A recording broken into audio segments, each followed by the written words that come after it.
आप सभी का स्वागत है यूट्यूब के ऑनलाइन प्लेटफॉर्म पे। क्वेश्चन नंबर 89 है, राष्ट्रीय विकास परिषद फर्स्ट दिया राष्ट्रीय योजना की उन्नत पर चर्चा करती है। सेकंड दिया राष्ट्रीय योजना के उद्देश्यों की प्राप्ति के उपाय सुझाती है।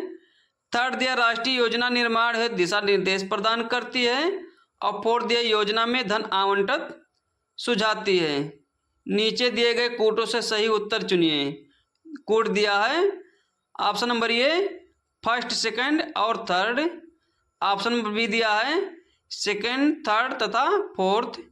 ऑप्शन नंबर सी दिया है फर्स्ट, सेकंड तथा फोर्थ। ऑप्शन नंबर डी दिया उपरोक्त सभी। तो देखिए राष्ट्रीय विकास परिषद का क्या कार्य है। तो राष्ट्रीय विकास परिषद का कार्य है राष्ट्रीय योजना की उन्नत पर चर्चा करती है, तो ये सही है। सेकंड दिया राष्ट्रीय योजना के उद्देश्यों की प्राप्ति के उपाय सुझाती है, तो ये भी सही है।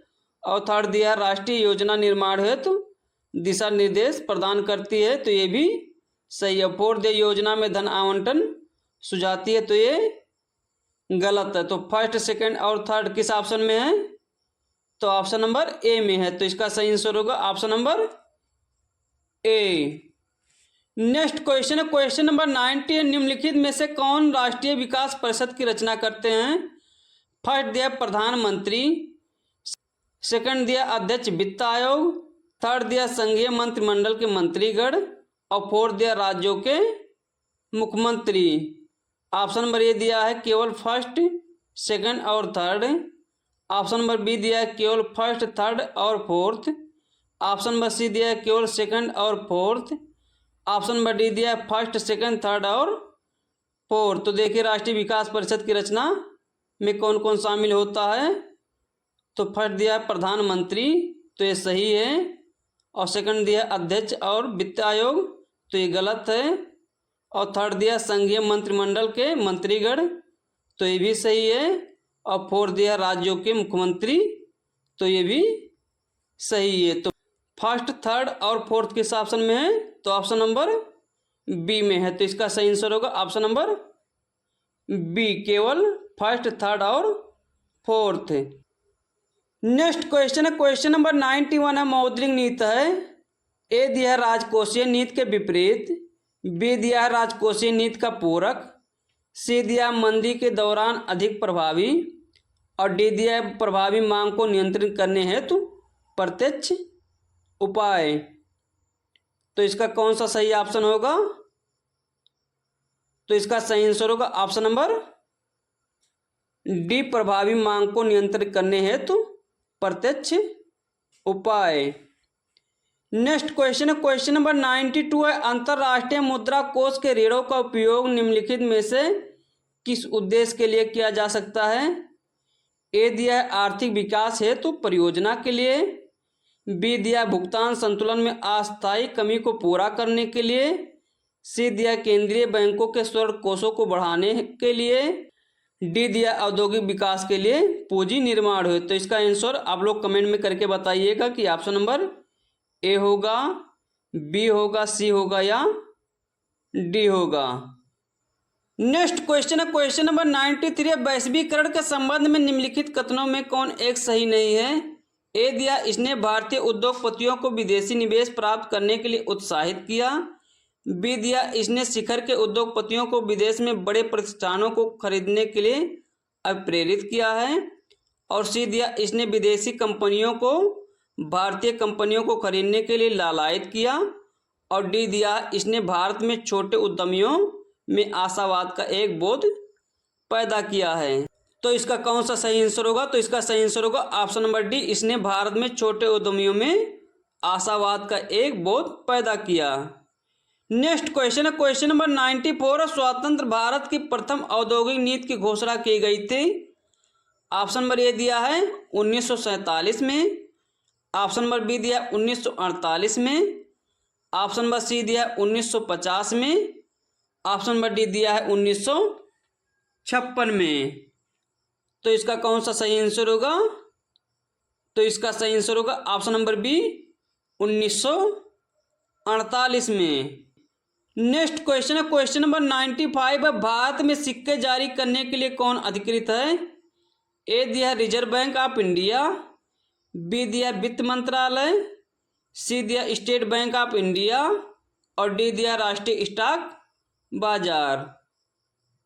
तो इसका कौन सा सही आंसर होगा? तो इसका सही आंसर होगा ऑप्शन नंबर बी, वित्त मंत्रालय। नेक्स्ट क्वेश्चन है क्वेश्चन नंबर 96। चालू खाते में रुपए की पूर्ण परिवर्तनीयता को किस वर्ष घोषित किया गया? ऑप्शन नंबर ए दिया है 1994 से, ऑप्शन नंबर बी दिया है 1996 से, ऑप्शन नंबर सी दिया है 1998 से, ऑप्शन नंबर डी दिया है 2001 से। तो इसका कौन सा आंसर सही होगा? आप लोग कमेंट में करके बताइएगा कि ऑप्शन नंबर ए होगा, बी होगा या सी होगा या डी होगा। नेक्स्ट क्वेश्चन है क्वेश्चन नंबर 97। मिश्रित अर्थव्यवस्था का तात्पर्य है? ए दिया लघु एवं बृहद दोनों उद्योगों की विद्यमानता, बी दिया निजी एवं सार्वजनिक दोनों क्षेत्रों की विद्यमानता, सी दिया प्राथमिक एवं द्वितीय दोनों क्षेत्रों की विद्यमानता और डी दिया उपरोक्त में से कोई नहीं। तो इसका कौन सा आंसर सही होगा?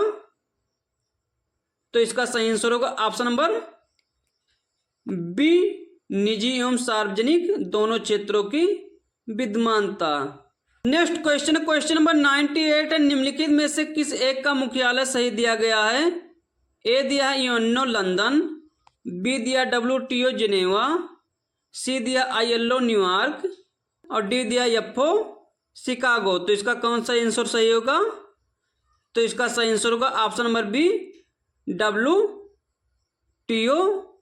Geneva. Next question question number 99 है। गोल्डन हैंड शेक का संदर्भ निम्नलिखित में से किस एक से है? ए दिया अति विशिष्ट व्यक्तियों को सम्मानित करना, बी दिया स्वैच्छिक सेवानिवृत्त योजना, सी दिया मंगलमय समुद्र यात्रा की कामना और डी दिया विशिष्ट अतिथियों की आगवानी। तो इसका कौन सा आंसर सही होगा? तो इसका सही आंसर होगा ऑप्शन नंबर बी।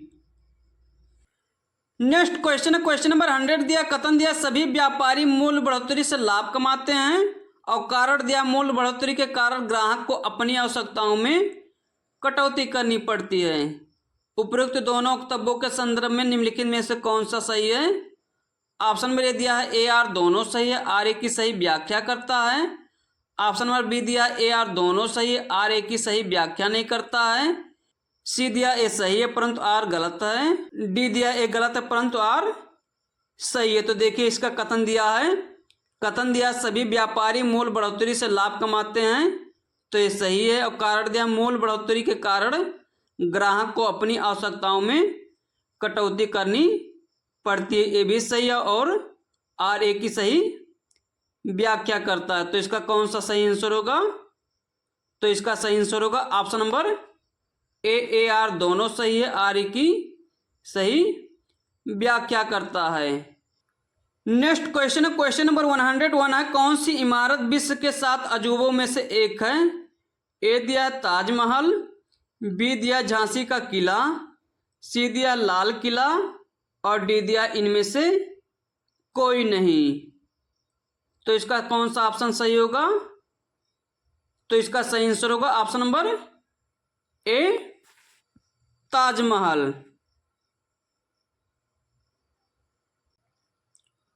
उम्मीद करते हैं आज का वीडियो आप लोग को समझ में आया होगा। हम नेक्स्ट वीडियो में मिलते हैं, तब तक के लिए जय हिंद।